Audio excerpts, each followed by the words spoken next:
like? Hey, DJ Meltdown, how's it going? I'm doing all right. This is funny because you're like 20 minutes away from me now, and they always do this thing where they like have to contact you and then call me back. You could have just drove here. Yeah, well, where would we park the Sprinter is what I'm wondering.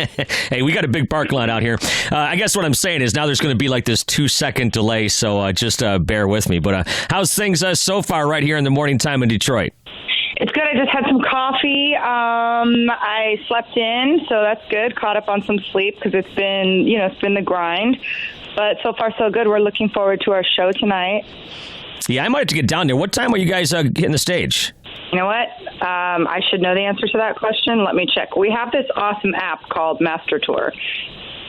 So it tells me what I do with my life every day. We go on. It says we go on at 9:30, which is 9:30 to 10:30. So all right. I would if you're going to come down, I would get there by 9:30. All right, awesome. I'm trying to figure out a way I can see you guys and Tesla right down the street all in the same night. You see, I'm trying to plan my night out here. Hell yeah. So anyways, you guys got the new record out, Rock is Dead, and I mean, the first thing I think of right away is Gene Simmons. I mean, but you guys had probably planned, did you guys plan this record, the title, before Gene Simmons kind of threw out the statement, Rock is Dead? I wasn't aware that he made that statement, and I probably should be since I am in rock and roll. No, it was just kind of funny. You know, my manager and I were throwing ideas back and forth, and he's the one who came up with it, and I started laughing, and then we told our team, and nobody liked it, and I was like, perfect, everyone hates it, we're going to do it. Makes perfect sense. So you guys have recently toured with Hailstorm and Lita Ford, and I guess from what I hear from you guys, I don't know how to describe this. I guess you seem like a more bluesy, soulful singer. Is that fair? That's fair to say. Yeah, a lot of my influences, blues music. Janis Joplin was a big influence on me. So yeah, I would say that that's fair. Now, growing up, I mean, did you idolize women like Lita Ford and Pat Benatar and I don't know, whoever else? I love Pat Benatar. Don't even get me started. Yeah. You know what? That would be a dream tour. Really? Yeah. Her voice is just absolutely incredible. When I was younger, I didn't really know much about Lita Ford, so I had the pleasure of touring with her and learning about her, through Hailstorm. But I did listen to a lot of Pat Benatar and a lot of the classic rock era music. So she was just fantastic, in my opinion. Now, I think I read somewhere that you were like, you're influenced by like Michael Jackson, Pink Floyd, that kind of stuff. Would you say that classic rock does most of the influencing as far as you're concerned? No, I wouldn't say most of it. I would say the influences are very eclectic, just because I would kind of thumb through my dad's vinyl collection, and he had such a eclectic collection. He had Bee Gees and Janis Ian and Pink Floyd, Michael Jackson, the Commodores. He had so much different music. So Bob Dylan, I think he probably has every Bob Dylan vinyl, or had every Bob Dylan vinyl ever made. So I had a lot of music growing up. Creedence Clearwater Revival is a big influence. Just as you're telling me this, it reminds me when I interviewed Taylor Momsen from Pretty Reckless. She almost told me the exact same thing. Like she went through her father's record collection and discovered all this stuff like the Beatles and different things. Hey, man, older music is the best way to go. Like, you learn from the greats, Yeah, I guess that's where I was going. I guess I said it wrong. I didn't mean like classic rock, but like classic music. Yeah. Yeah. I used to listen to oldies in the car when I was a kid. That was like the only station. My dad was all about like smooth jazz, and I wasn't having any of it. I was like, turn the oldies station on, please, where people are actually singing. Thank you. Yeah, no question. It's funny because sometimes you hear a song and it'll take you back to when you were a kid. I was in South Bend, Indiana over the weekend for my son's hockey tournament, and I heard like the god-awful worst classic song. I can't even remember what it is, to be quite honest with you, but I flashed back right away to when I was a kid, one of those songs. So it did its job then. Well, in a negative way that time. So I'm so sorry about that. That's all right. It happens. It's kind of funny because that's actually how I kind of discovered country music a few years ago, because it kind of brought me back to my childhood when I was at my buddy's house in his dad's garage or something. You know what I'm saying? Yeah. And speaking of country music, I'm a big Dolly Parton fan, and also I think that's how I kind of learned how to sing was older country music and trying to yodel. So once I figured out I could yodel, I was like, okay, it's on. I can sing now. Well, can you yodel now? Well, I think after a few years of just rock and roll screaming and touring, I think I might have lost that skill. I haven't done it in a long time, so... Maybe tonight you can... Let me work on it and get back to you. Yeah, maybe tonight you can bring it back, because I think Kid Rock had a famous song many years ago about yodeling. You know what? I kind of yodel in Wicked Ones. If you listen to it, there's a little flip in there. You can kind of hear it in the chorus. You know, when I listen to her music sometimes, I don't know if you've ever heard... Have you ever heard of Sass Jordan? Sass Jordan, no. Yeah, Sorry. she's a Canadian artist, and she kind of has that gravelly voice as well, and it kind of reminded me a little bit of her. So maybe you can Google her today or whatever next time you're bored. But I was also checking around on the website. You're funny. It's Dorothy Sucker is your Instagram handle. Dorothy, the band was taken. Okay. So I wanted to think of something a little more funny and original than Dorothy music or Dorothy the band. Yeah, so that's kind of funny. I like Bad Gal Riri. Yeah, the first thing I thought of when I saw that was what's his name, Booker T. I don't know if you're a wrestling fan. When he would always, the sucker was his thing, No, we'll just move on. I'm not a wrestling fan. We'll just move on. Never mind. Sorry, I can't. I am not your girl when it comes to wrestling. I apologize. That's all right. I just wondered if, hey, you never know where these conversations are going to go. You know what I'm saying? I know. So let's take it somewhere weird. Well, I tried, but you're not a wrestling fan, you see. Too much sweat and rolling around on the ground for me. Yeah. So, hey, did you just spend some time? Were you at the Grammys last weekend? I was at all the Grammy events, I would say, yes. I went to the Rock Nation Grammy brunch and hung out with a ton of cool artists, a lot of people from our crew. I didn't go to the actual Grammys because we had to get up really early the next day and head out for the second leg of the Rock is Dead tour. So, but I did spend some time with Jay-Z at the brunch, which was nice, and he had some nice things to say about some of the upcoming music that's going to be on the second album that we're working on. There's a couple songs that we've written with Linda Perry, so I'm very, very proud of that.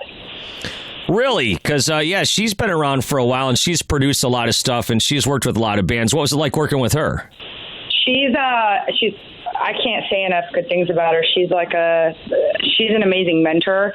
She showed me some, songwriting tricks I would have never.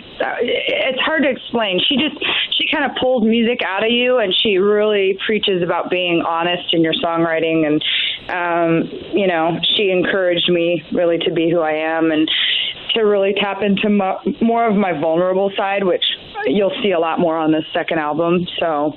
It was a pleasure working with her. And were you familiar with Four Non Blondes when you went in to record with her? Yeah, absolutely. Yeah. I saw those guys one time open up for Aerosmith like in 1994, so that tells you how old I am. Oh, I'm jealous. Both great bands. I was going to say, I'd love to have been there. Yes. I love me some Steven Tyler. I was just going to say that Steven Tyler's got to be right in your wheelhouse. Totally. Like, he's a fellow Aries. and he's got such an incredible voice that he can sound one way. It doesn't even sound like it's him. And then he has his iconic scream that he does. And, he has like 50 different voices in there. I don't know how he does it. He's a super talented vocalist. Now, have you ever had a chance to meet Steven?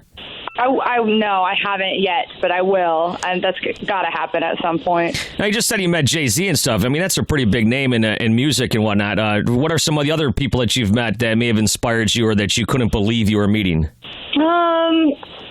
Well, I mean, it's not so much that I couldn't believe I'm meeting them. It's just I can't believe that this is where my life is now. But I've gone to some. I got to see Rihanna and Eminem on the Monster tour. I've seen Jay-Z and Beyonce on the Run tour. Got to hang out with Rihanna, a couple times. She's a total sweetheart.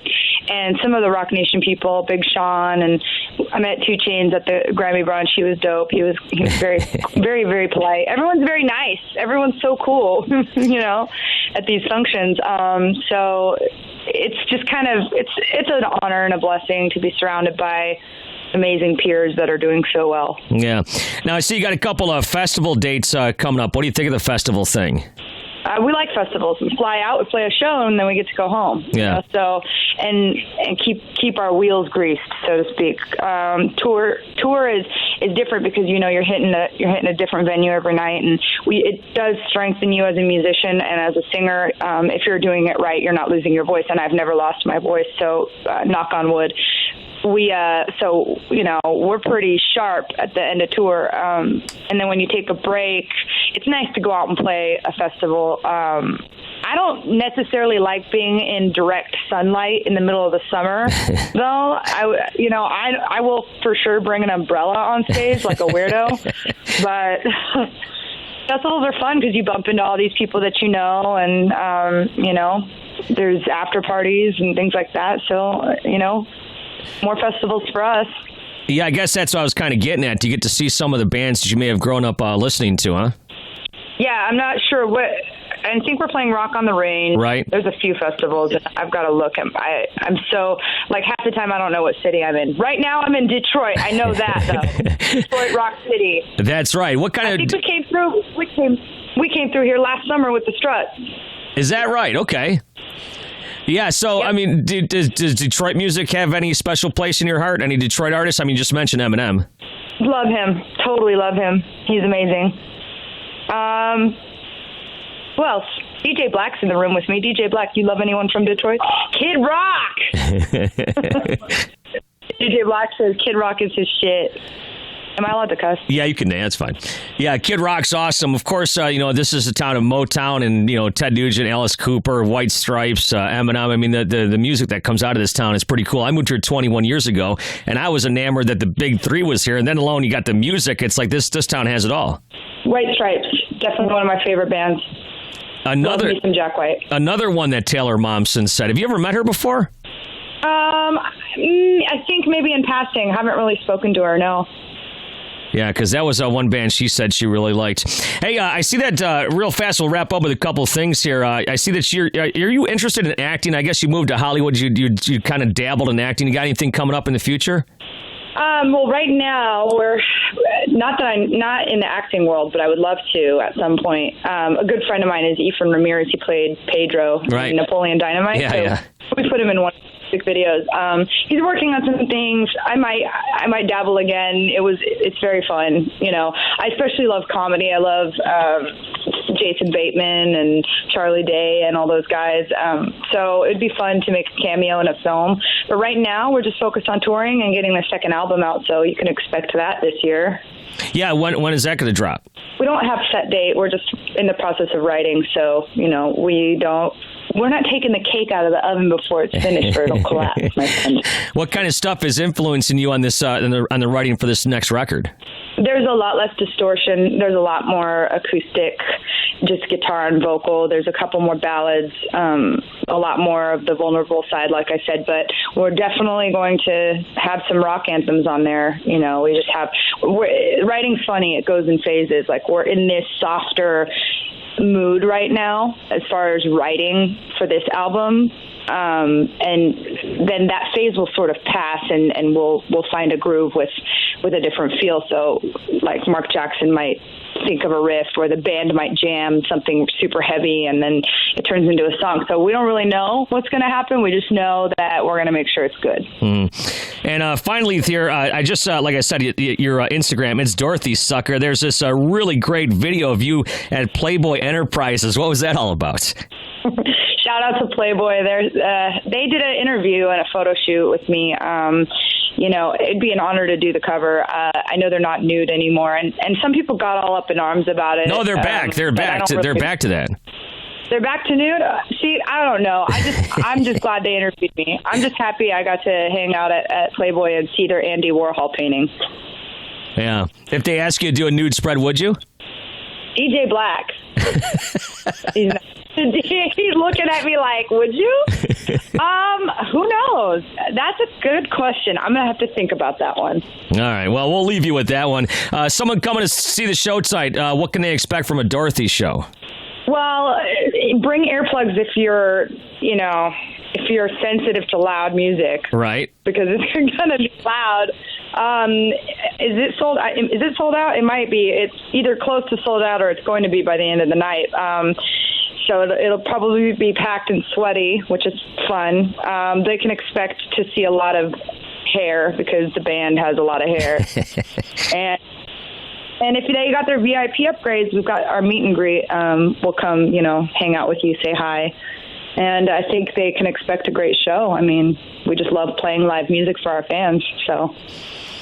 Awesome. Well, Dorothy, it's been cool. I'll tell you what, I'm probably going to see you tonight downtown Detroit and check out the band 9:30, like you said. And Rock is Dead, his latest record. The next one is that they're working on comes out sometime this year, hopefully sooner than later. And Rock on the Range, I'll see you down there as well that weekend in Columbus, Ohio. That's a fun festival, man. I get down there every year. Yeah, it's a good one. We'll see you there. All right, Dorothy, thanks so much for your time. Have a great time in Detroit. Thank you so much. Bye.